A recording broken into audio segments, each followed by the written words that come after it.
მივესალმები აღნიშნულ გადაწყვეტილებას, იმიტომ რომ მართლაც ძალიან ცუდი დამძიმი მდგომარეობა ჰქონდა ამ მიმართულებით. ჩვენ უნდა ვიზრუნოთ ახალგაზრდებზე, უნდა ვიზრუნოთ ჩვენ შვილებზე, მომავალთაობებზე. ნარკოპოლიტიკის გამკაცრება ვფიქრობ ერთობ მნიშვნელოვანია. გარდა ამისა, მას უნდა დაემატოს სხვა მნიშვნელოვანი ღონისძიებები, რომელიც უნდა იქნეს გატარებული. მე პირადად რაც შეეხება ყველანაირად მხარს ვუჭერ აღნიშნულ გადაწყვეტილებას. ჩვენ მაგალითად ჩვენი პოლიტიკის მიხედვით, რომელიც მუნიციპალიტეტს აქვს მაქსიმალურად ხელს უწყობს ჯანსაღი ცხოვრების წესის პოპულარიზაციას, ეს იქნება სხვადასხვა სპორტული აქტივობების დაფინანსება, ეს იქნება რეკრეაციულ სივრცეებში შესაბამის სივრცეების მოწყობას, ასე შემდეგ და რა თქმა უნდა, ამ მიდგომას და დამოკიდებულებას გავაგრძელებთ.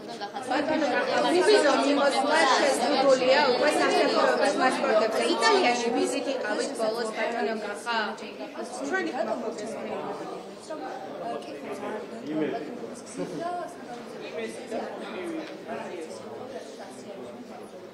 ხო, ეს წინასწარ განსაზღვრული პოლიტიკური ნაბიჯებია მათი მხრიდან. მათ ძალიან კარგად იციან, რომ თუ არ მიდიხარ საგამოძიებო კომისიაზე, ამას მოხდება შესაბამისი რეაგირება. შესაბამისად ისიც ძალიან კარგად იციან, რომ სასჯელი დიდი არ არის და ამით უნდათ რაღაც პოლიტიკური ბენეფიტების მიღება. თუმცა აქ არის ისმის მეორე კითხვა, ხო? შენ თუ მართალი ადამიანი ხარ და გააქვს პასუხები კონკრეტულ საკითხებთან დაკავშირებით, რა პრობლემაა? ხო, მისვლა, იხვიდე და გასცე შესაბამისი პასუხი.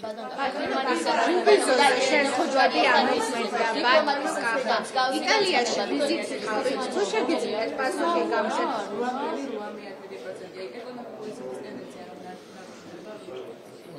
რა თქმა უნდა, ეს არის უმნიშვნელოვანესი მიმართულება, რომ ქვეყანა ეკონომიკურად განვითარდეს, წინ წავიდეს.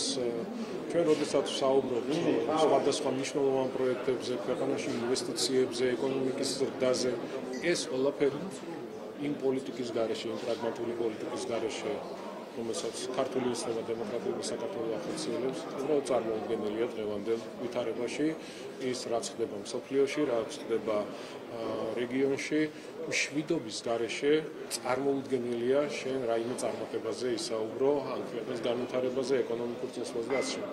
შესაბამისად, ყველაზე მთავარი და მნიშვნელოვანი ამსავალი წერტილი ვიტყოდი, ეს არის მშვიდობის შენარჩუნება, რასაც რა თქმა უნდა, სწორი ნაბიჯებით მოყვება ქვეყნის ეკონომიკური განვითარება და კეთილდღეობა.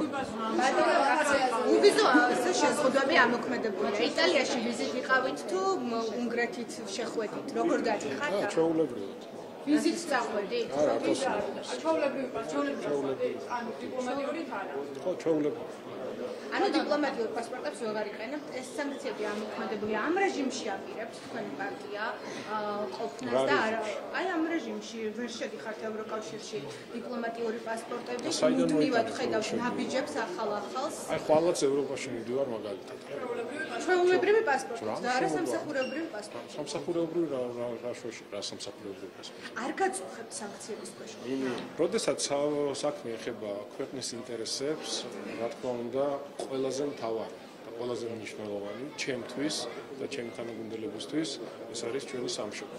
ეს არის საქართველოს ინტერესების დაცვა, ეს არის ქვეყნის ინტერესების გატარება და ყველამ კარგად უნდა გაითავისოს როგორც ქვეყნის შიგნით, ასევე ქვეყნის გარეთ, რომ საქართველო უპირველეს ყოვლისა. ეს არის პრინციპულად მნიშვნელოვანი. ევროკომისარი სომხეთში ჩავიდა, საქართველოში არ ჩამოსულა. არის პრობლემა პროცესის რომელიც ევროკავშირში. თუ უნდა ჩამოვიდეს საქართველოში, სანამ სამომეცე გარის რომ არ ჩამოდის, ჩადის აზერბაიჯანში, ჩადის სომხეთში, მაგრამ არ ჩამოდის საქართველოში. ეს თქვენი განაცხადი არ არის, როდესაც ხდება ქვეყანა ერთ დროს ვიდეო ქვეყანა დღის წესრიგიდან ევროპაში. და კიდევ ერთხელ მეორე ჩამოვიდეს მინუსის რა პრობლემაა. ჩვენ არაფერს, ჩვენ საქართველოს ინტერესს ვიცავთ.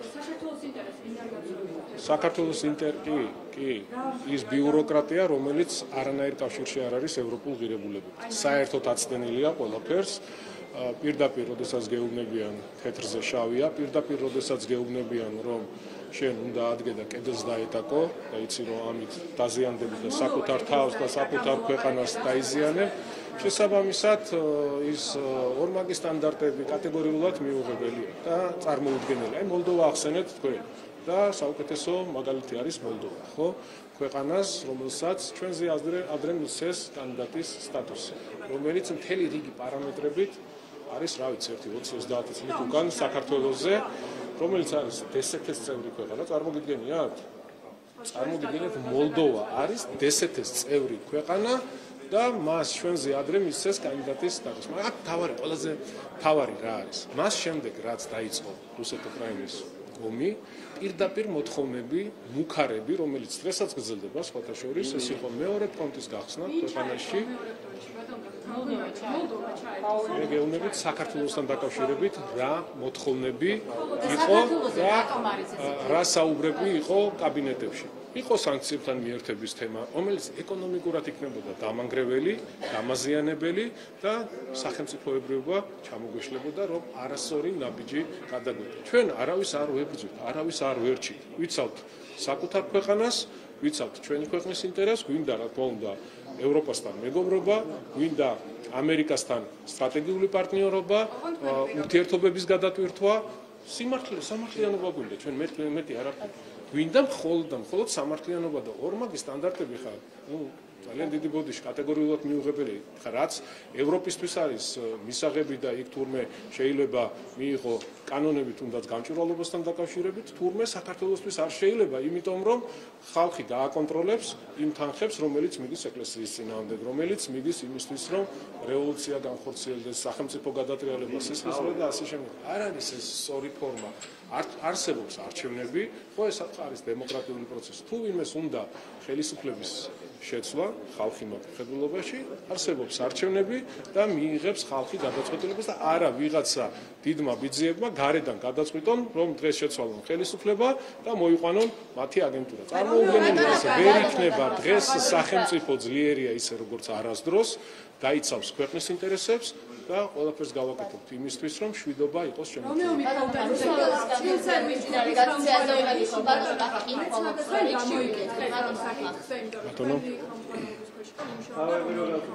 ნინი, ძალიან შემოგვიყვება. მერე? ხომ არ გამოგიხო ხარ ამ საკითხზე და ვინ შეიძლება დაიწყო? მილიონობით დოლარს რაშუშტრის სერვისი რაშუში წარმოუდგენელია.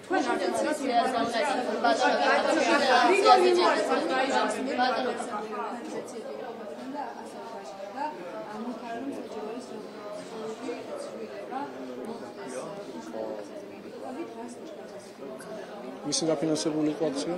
აი, ეს არის პასუხი. ის რასაც თქვენ საუბრობთ, მე პირველი ჟურნალისტი, ფორმულა ჟურნალისტი სვავთ შეკითხვებს, აი ეს არის პასუხი თქვენს კითხვაზე. ევროკავშირი აფინანსებს აქციას, სადაც გაისმის პირდაპირი მოწოდებები ხელისუფლების დამხობაზე.